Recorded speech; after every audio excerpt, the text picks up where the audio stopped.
Hello, BookTube. Sorry about the halo on me and Frida. It's an overcast day. It looks like it's going to rain all night. You can definitely feel something coming in the air. Don't know if that'll happen. But I've got a little mail I want to go through with you. It's a pretty handleable amount, just 4 packages, just to wind up the work week. So let's see what this first one is. Okay, great. I think I requested this. This is a novel. The premise sounded really interesting to me. This is this a working translation?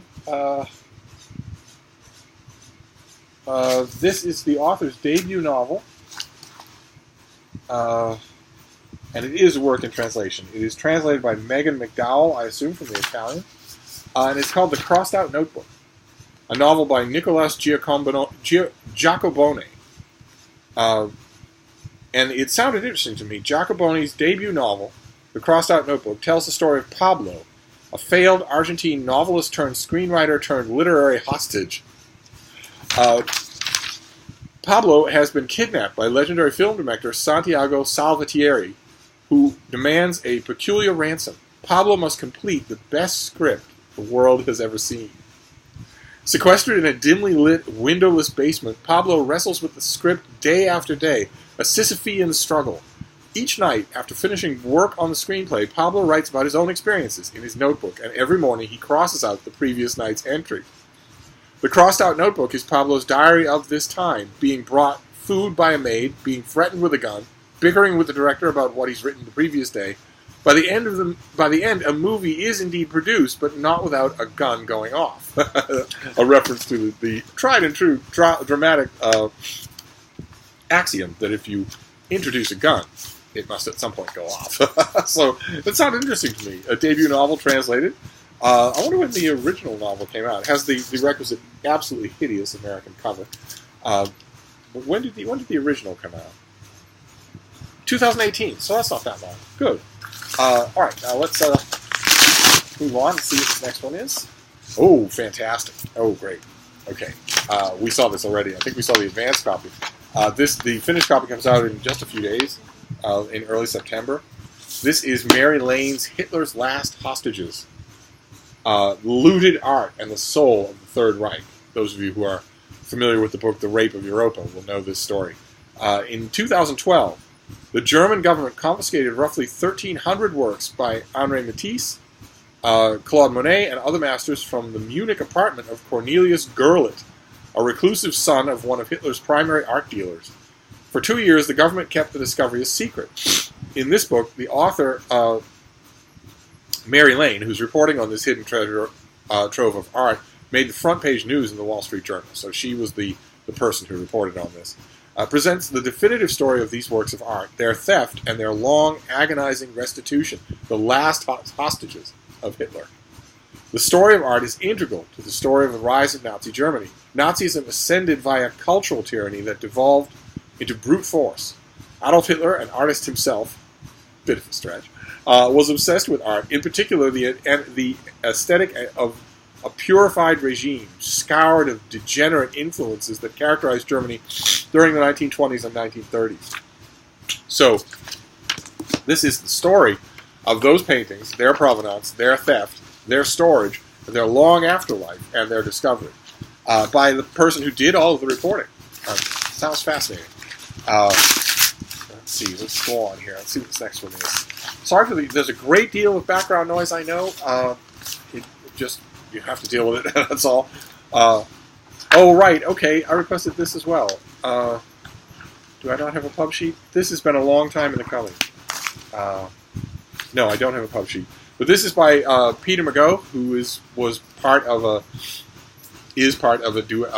artistic duo that some of you may be familiar with from the 80s and 90s New York art scene, where they dressed in 19th century garb, in Edwardian garb, and they drove an Edwardian car, and they redid their townhouse in Manhattan so that it was not electrical. It was lit by candlelight. It was all they made themselves into kind of a living art installation, and they got to know everybody in the New York art scene. And this is his long-awaited book. I've seen the future, and I'm not going. In which that is the artist as a young man, and I'm sure this book has a picture of the two of them, because they really are. You really think of them as one unit. Let's see. see if there's a picture of the pair. They made their lives into art exhibits, but they also made art, and it did. Okay, well, I'm sure that somewhere in here there is the two of them together. You couldn't do a book without them. Oh, there they are, right in front. There you go. Their top hats, and this is the long-awaited memoir. Brilliant, frank, funny, shattering. This is the bittersweet memoir by Peter McGough of his life with artist David McDermott. Set in New York's Lower East Side in the 1980s and 1990s, it is also a devastatingly candid look at the extreme naivete and dysfunction that would destroy both their lives. Escaping the trauma of growing up gay in Syracuse and being bullied at school, the author attended art school in New York, dropped out, took odd jobs in clubs, where he met McDermott. Dazzled by McDermott, whom he found fascinating and worldly, the author agreed to collaborate with him not only on their art, but also in McDermott's very entertaining Victorian lifestyle. And this is just that book, which is not just their life, it also deals with the New York art scene of the time. And I know a lot about that New York art scene of the time, and I think that the two of them are certified loons, but I've heard, I know a couple of people from that era. It was a life-defining era in which to be gay, for instance. And I know a couple of people who know of my interest. They were much more interested in the Studio 54 lifestyle than I ever was, who have told me that this is actually the book we've been waiting for, that this is every bit as good as we were hoping, that it's eloquent. I mean, it would be important anyway, coming from this writer, but I've been told that it's eloquent as well, and that'd be great if that was an added bonus. And then we have this last one, and we'll be done with our last mail haul of the weekday. Still have one more mail haul to go. Oh no! Oh great! All right. Okay, this is great. This is one of a series. There's a series coming out, and this is the Best American series. They started off being the Best American Short Stories, a series of short story volumes. If you ever find them, any old volumes at a yard sale or whatever, they're well worth your time. In fact, the older they are, the more interesting they will be for you, because they commemorate authors who have disappeared, as well as the tiny handful who have survived.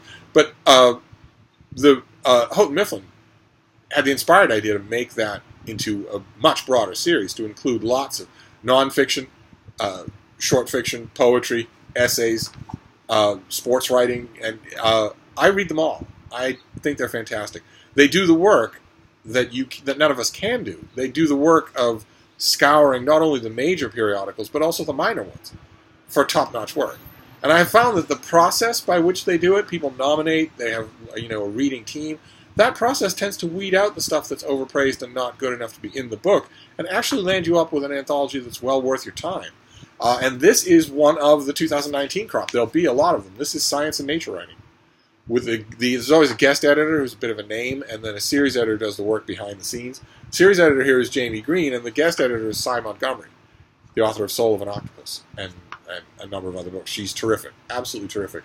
And this is, let's see here, from the tiny wonders of the human brain to the giant complexities of right whales, to the work that goes into plastic and craniofacial surgery, to how being a black woman in America relates to infant mortality rates, there is something for readers and scholars of all disciplines. And I have found that to be true. I mean, that sounds like pub sheet boilerplate, but I have found that to be true.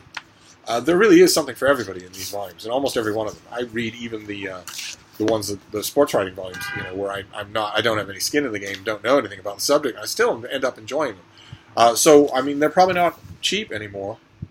Well, I guess this is $16, and for $16 you're going to get a lot, and they probably all will be that way. So there you go. That's great. I read all these every year, so I'm glad they're starting to unroll. Although I don't think I've seen the Best American Short Stories yet. So that's what we have here. We have I've seen the future, and I'm not going. We have Hitler's Last Hostages. This is a fairly good mail haul, although small. We have The Crossed Out Notebook, a debut novel translated into English, and we have the Best American Science and Nature Writing. Really, the Best American series has something for you, no matter what interests you. So I will probably not the last time that we're talking about them. Sorry for the light. Sorry for the background noise. I'm going to wrap this up for now, but I'll be back. Thank you, BookTube.